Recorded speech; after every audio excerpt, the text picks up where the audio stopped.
Divine Ones, is Jerome Braggs, the intuitive that teaches you how to heal yourself and manifest a well body and a delicious life through the practice of self love.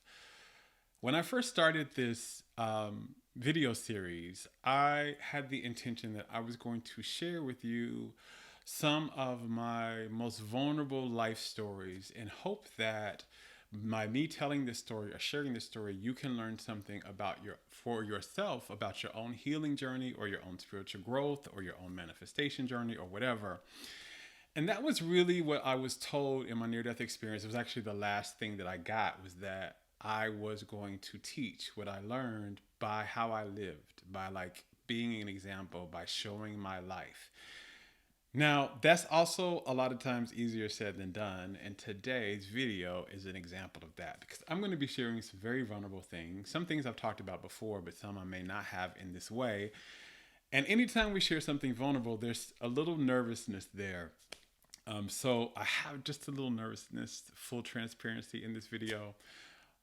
But I'm excited because this is something that is very transformative. If you can get it, it was a big aha for me, and it's been a key in my healing journey more recently. So this is about the body being a reflection of your consciousness. In the last video in this series, I talked about how the external world is a reflection of your internal world, meaning the external reality that you live is a reflection, is a match, is a mirrored image to what you're believing and how you're feeling. And how you're feeling is what we call vibration. So that the universe takes that and builds the reality around that. So it has to match it. Whatever you're living is a match to something you're believing and something that you're vibrating. The greatest example of this is your body. And this is not something we're being taught in our institutions, in our schools, in our medical systems. But your body is a reflection of you. It is a reflection of your consciousness, particularly what you believe and how you feel. And I want to share some things with my own journey with how I began to see this and how I began to work with this to begin my own healing. So I talked in the last video about how if you're afraid, if you have fear and you hold it chronically, meaning you hold it for more than a few days, you have to manifest something to be afraid of. Now, there's a lot of people in the metaphysical world and the spirituality world that say you attract your fears, which is true. But a better way to understand it is, if you are holding a fear, you have to manifest something to be afraid of. It has to match, because the universe is not going to make you crazy, which is the title of the last video. But the universe is not going to make you crazy. Your reality has to match your beliefs and your vibration.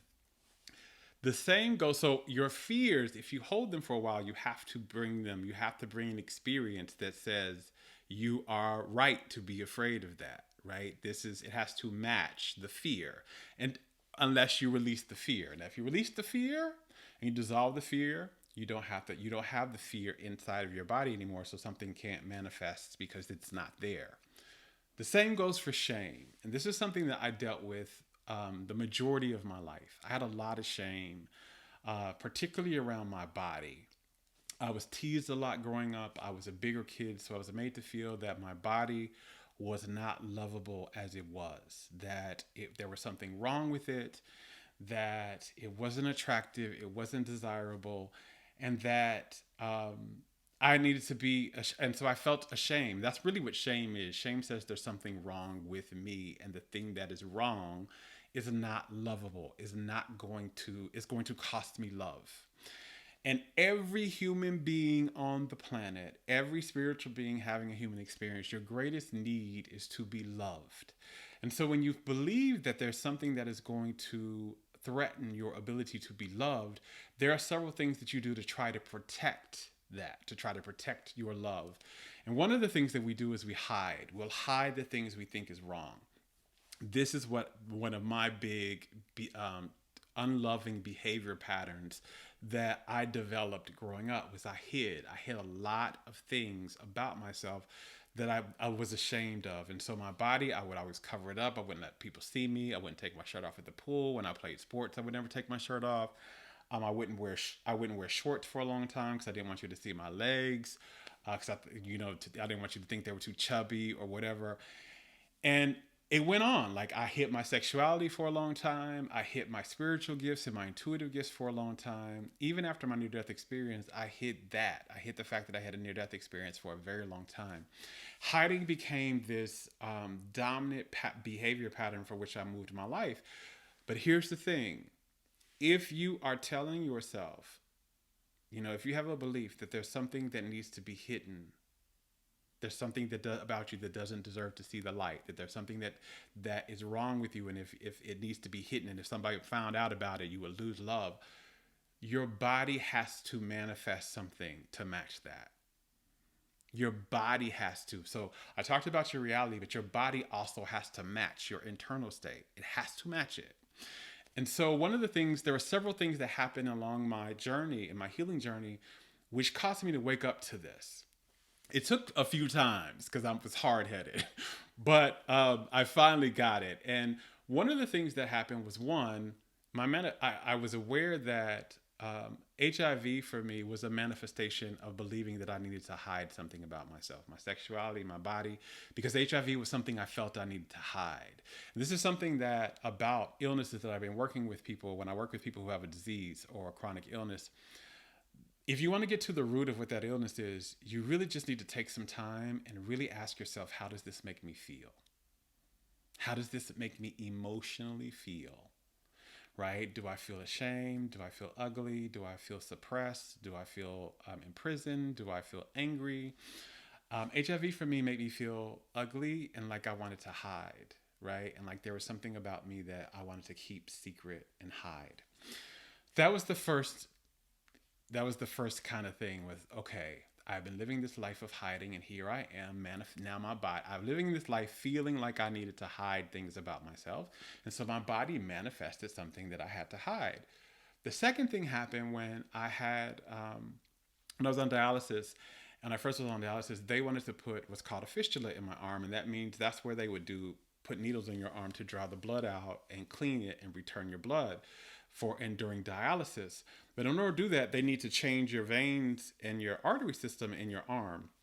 I didn't want this surgery. I remember not wanting it. And I didn't want it mainly because I would see some people that had it and they had some type of scarring on their arm. And for a person that was very ashamed of their body, the thought that my body would have some type of imperfection or flaw made me believe that I was going to be even further unattractive and even further unwanted. And I did not want that, right? Now, mind you, what I would see for the rest of the people that were on dialysis is there would be a small scar, like a very small scar that they would have. Well, it came time that I actually had to have this surgery. And when I came out of surgery, I remember my arm was on fire. And I could not understand, right? It was supposed to be this small incision, but my arm was on fire. And I remember looking at my arm and I was mortified because the scar went all the way up my arm. As a matter of fact, you can see it right here. Right? It went all the way up my arm. And it was like, I don't know if you can, trying to see it here, if you can see, nope. Well, anyway, you can see it kind of like this. But when I came out, the doctors were saying they've never had an experience like this before. There's rarely anybody that has this much scarring and that they had to cut that much. And I knew as they were telling me this, that this was I had manifested this. Because this is not common. This is not average that people have to have that much scar, that big of an incision and that left with that much scarring. And for a long time, it was a big problem for me because it was an amplification of the feelings that I was feeling ugly and the feelings that there's something wrong with my body and now my body's not perfect, and people would see it and they would comment on it. So then I would hide it again. So I would literally, in the summertime, when it was where I live, it could be like 105 in the summer. I would never wear long sleeve. I would never wear short sleeve because I didn't want you to see it. If I had to wear short sleeve, I would wear like some type of wristband or something. I wear several wristbands up my arm so you wouldn't see it. I was hiding. And it took me several years before I woke up to this. And I was like, I can't continue this, right? And when I stopped it and I just began to show it, something happened. When I stopped having the fear and I said, this is making me unattractive, I'm unlovable, and I had stopped having the shame around it. All of a sudden, people's responses to my scar went from, "Oh my God, there's something wrong with you. Oh my God, that's horrible," to people were starting to say, "Oh my God, your scar is beautiful. What happened?" And I was starting to get appreciation and acceptance and praise, right? Well, I was getting appreciation and acceptance and praise because that's what I had for myself now. That's what I had for my scar, right? I had this type of energy for my scar. I had done the work around releasing the shame around it, and now all I felt for it was appreciation, and I felt acceptance. I have appreciated the fact that I still had my arm, that I was being able to be healthy. I accepted that it was here. I wasn't trying to force it or fix it or change it or push it away or hide it anymore. I just brought it to the light. And the moment I changed that belief in me, the moment I changed that belief in me was the moment my whole reality around it changed. Hardly anybody, I go everywhere with my arm out now. I wear tank tops and all of that now. I don't have any of that shame anymore. And I can't remember the last time a person, and before this, strangers all the time used to stop me and comment on it and make it the center of attention. Now people don't even, hardly anybody will ever say anything about it. They won't, I hardly get anyone saying anything about it. And it's very visible, right? Nobody says anything about it. Nobody's staring at it. And again, it's because that charge is not inside of me anymore. Your body is a reflection of your consciousness. As a matter of fact, now that I don't feel like, and not only am I not around the scar, I'm also changed a lot about how I feel about my body. I love it. I feel beautiful in my body. I feel sexy in my body. And I've noticed some of my scars are starting to disappear. Some of my scarring is literally starting to disappear. And again, so it's not just reflecting the shame and the fear. Your body has to also reflect the love you have for it. So if you appreciate your body and you accept your body and you feel safe in the world and you feel happy, your body has to reflect that. You will live a body that supports that reflects your happiness, that reflects that if you appreciate it, it's going to look like something to appreciate. If you accept it, it's going to start to change and look like something to accept. There's been a lot of science even around this with the study of epigenetics. We used to believe that your DNA was what decided everything, the health of your body, how it looked, all of that. And what they're finding now is your belief system and your environment actually determines what aspects of your DNA gets turned on. It's not just determined like we thought. It's actually, you actually have conscious control over this. And so this is an aspect I wanted to bring up and talk about in this video today, just really shortly. I have another very vulnerable thing I'm going to be sharing in the next video, but it's kind of almost like a part two. But I wanted to talk about this to set the stage. Your body is a reflection of your consciousness. So if you are ill, it's really about figuring out what that illness is reflecting. And then what do you need to change so that your body can reflect something else? If you want it to reflect wellness, then you have to release and heal the toxic energy in you that is reflecting. For me, a lot of the stuff that was going on for me was about shame. And my healing journey was very much about changing shame to love, changing shame to appreciation and acceptance. And the more I've been able to do that, the more my body's been able to change. I've been losing weight.